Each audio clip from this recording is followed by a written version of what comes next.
Praise lord.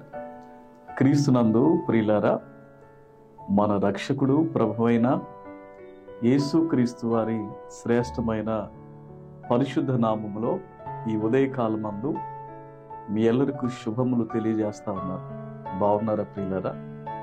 ఈ నూతన సంవత్సరంలో మరొక నూతన సంవత్సర సంబంధితమైన సందేశాన్ని మనమందరం వినటానికి ప్రభు ఇచ్చిన ఈ కృపను బట్టి నేను ప్రభుని ఎంతో స్తుతిస్తున్నాను. ఈ ఉదయకాల సమయంలో దేవుని వాక్యాన్ని జ్ఞాపకం చేసుకుందామా? పరిశుద్ధ బైబిలు గ్రంథము నుండి హబక్కుకు 3వ అధ్యాయము 2వ వచనాన్ని మనం జ్ఞాపకం చేసుకుందాం. యెహోవా, సంవత్సరములు జరుగుచుండగా నీ కార్యములు నూతన పరచుము. సంవత్సరములు జరుగుచుండగా దానిని తెలియజేయము. కోపించుచునే వాత్సల్యమును జ్ఞాపకమును తెచ్చుకునుము. దేవుడి మాటల ద్వారా తన కృప మనందరికి అనుగ్రహించును గాక. క్రీస్తునందు ప్రియులారా, ఈ భాగాన్ని మనం ఆలోచన చేస్తున్నప్పుడు ఇది విముక్తిని కలుగజేసే సంవత్సరమై ఉంది. మన పాప జీవితము నుండి దేవునికి అయిష్టాన్ని కలిగించే కొన్ని పరిస్థితుల నుండి మనము విడుదల పొందుకున్నప్పుడు ఈ సంవత్సరం అంతా కూడా ఆయన వాత్సల్యత, ఆయన నూతన కార్యాలు మన జీవితంలో జరిగించబడతాయి. నేటికి ఈ సందేశాన్ని వింటూ చాలా మంది జీవితంలో, దేవా, నా జీవితంలో ఈ నూతన సంవత్సరం ఒక అద్భుతమైన కార్యాన్ని నేను చూడాలని భావిస్తున్నట్లయితే ముందుగా మనం చేయాల్సినటువంటి పని ఏంటో తెలుసా?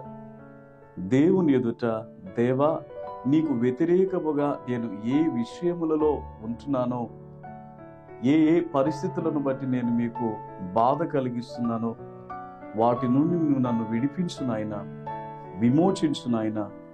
ఈ సంవత్సరం నేను మీ యొద్ద ఆత్మ సంబంధమైన మేలుల చేత నింపబడాలి ప్రభువా అని నువ్వు ఆశిస్తున్నట్లయితే దేవుని వాక్యాన్ని వింటున్నటువంటి మన జీవితంలో తప్పనిసరిగా దేవుని మాటకు మనం లోబడవలసిన వారమై ఉన్నాం.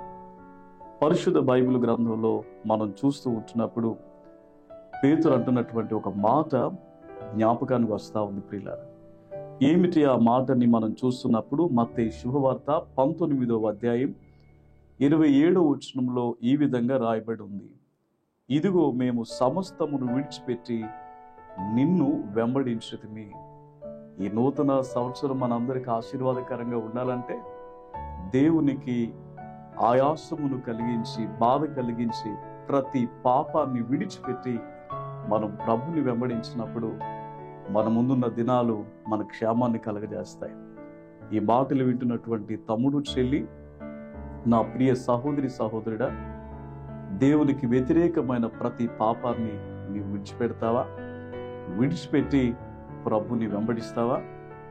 అలాగున ఉండినప్పుడు దేవుడు నూతనమైన కార్యాలు, ఆయన వాత్సల్యత నీ మీద, నీ కుటుంబం మీద ఉంటుంది.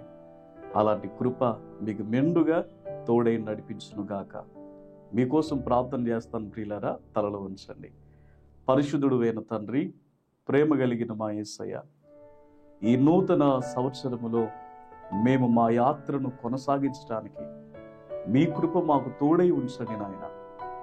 ఈ సందేశాన్ని శ్రద్ధతో, భక్తితో, వినయ మనస్సుతో వీక్షిస్తున్నటువంటి నీ బిడ్డలను మీరు ఆశీర్వదించండి, దీవించండి నాయన.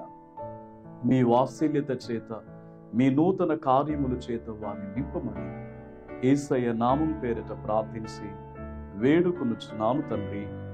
ఆమేన్. May God bless you. దేవుని కృప ఈ దినం మీకు తోడై ఉండును గాక.